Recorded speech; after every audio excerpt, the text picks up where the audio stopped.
नमस्कार बच्चों, मैं अनीता यादव आप सभी का अपने चैनल हमारी हिंदी पर स्वागत करती हूँ।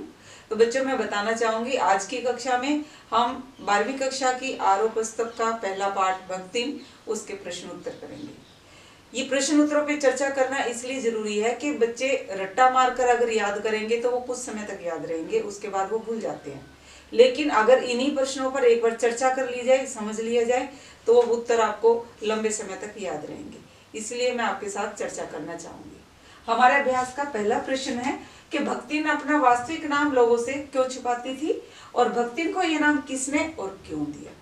तो मैंने जब आपको सार कराया था तब भी मैंने इसके बारे में बताया था कि भक्तिन का वास्तविक नाम लक्ष्मी था।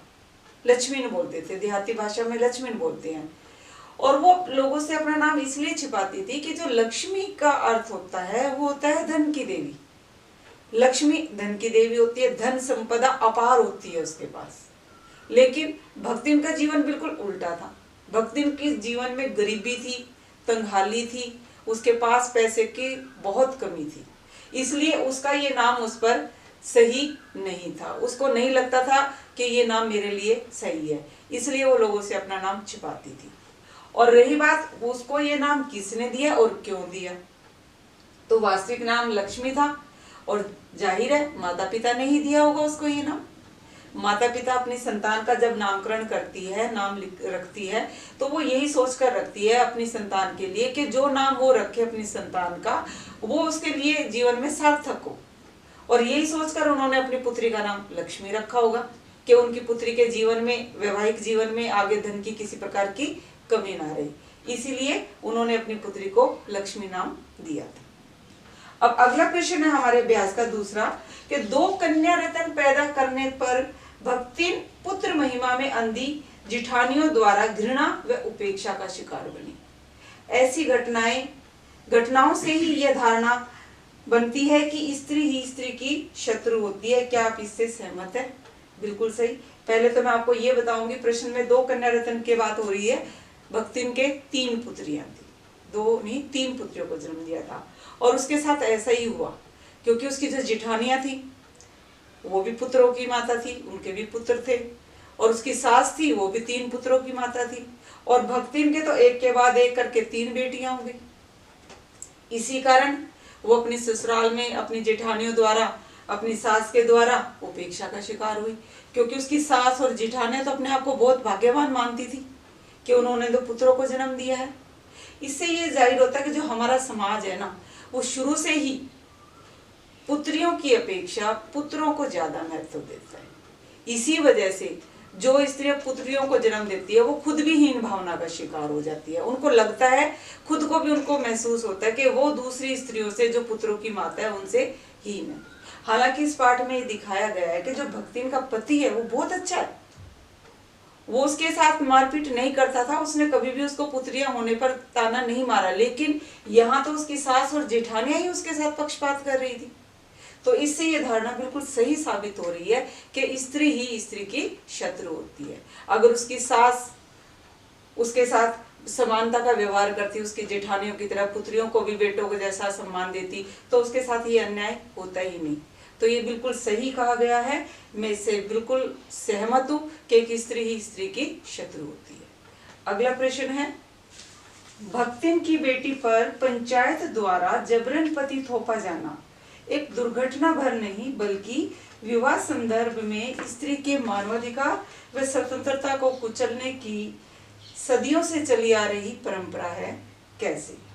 ये बिल्कुल सही है, क्योंकि इस पाठ में जो भक्तिन की बेटी थी उसके ताऊ का पुत्र था, वो अपने साले के साथ इसका विवाह करवाना चाहता था, लेकिन वो एक तीतरबाज व्यक्ति था।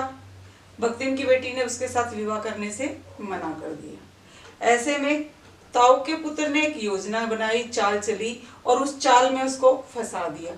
जबरदस्ती उस तीतरबाज युवक को उसके घर में भेज दिया और पंचायत के सामने ये दिखा दिया कि वो दोनों एक घर में थे, बंद थे। अब तीतरबाज युवक ने कह दिया कि मेरे को इसने बुलाया था, भक्तिन की बेटी ने, मैं इसलिए आया था। हालांकि भक्तिन की बेटी कहती रही कि मैंने उसे नहीं बुलाया, और उसने उसको बताया भी अगर मैं बुलाती तो पिटाई क्यों करती, लेकिन पंचायत ने उसकी एक भी नहीं सुनी और उस पर जबरदस्ती ये अपना फैसला थोप दिया। अब अब तुम्हें इसे अपना पति मानना पड़ेगा। यहाँ पर ये दिखाया गया है कि किस प्रकार पंचायत स्त्रियों के अधिकारों का हनन कर रही है। स्त्रियों को अधिकार ही नहीं मिल रहा कि वो अपने जीवन के बारे में, अपने विवाह के फैसले के बारे में अपनी कोई राय दे सके। यहाँ भक्तिन की पुत्री कहती रही, लेकिन उसकी किसी ने भी नहीं सुनी और जबरदस्ती उस पर अपना फैसला थोप दिया गया। तो ये बिल्कुल सही है।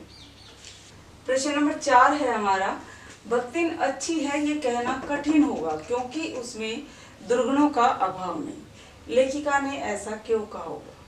अब ये प्रश्न इस तरह भी आ सकता है और इसके मैं दूसरी लैंग्वेज भी आपको बताऊंगी। सबसे पहले तो ये बात है कि लेखिका ने ऐसा क्यों कहा कि भक्तिन अच्छी है या कहना कठिन है। अर्थात भक्तिन में भी कुछ कमियां थी, दुर्गुण थे।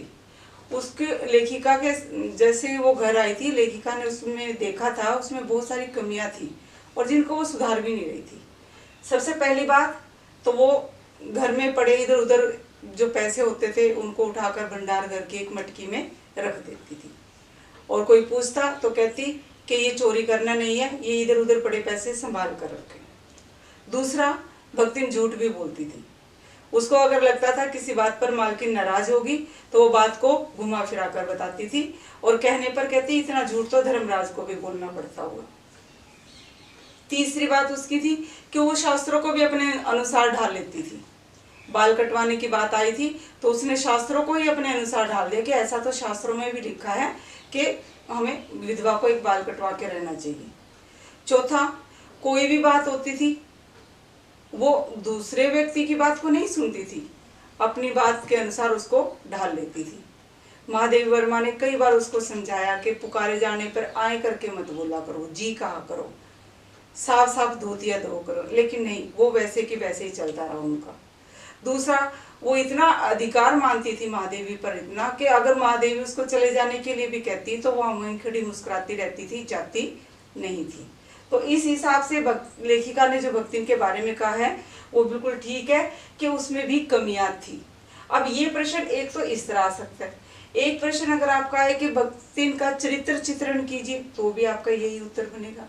अगर एक प्रश्न और भी आ जाता है कि व्यक्तित्व पर प्रकाश डालिए भक्तिन के, तो भी आप उसका यही उत्तर लिखें। इसके साथ ही हमारा अगला प्रश्न है, भक्तिन द्वारा शास्त्र के प्रश्न को सुविधा से सुलझा लेने का लेखिका ने क्या उदाहरण दिया।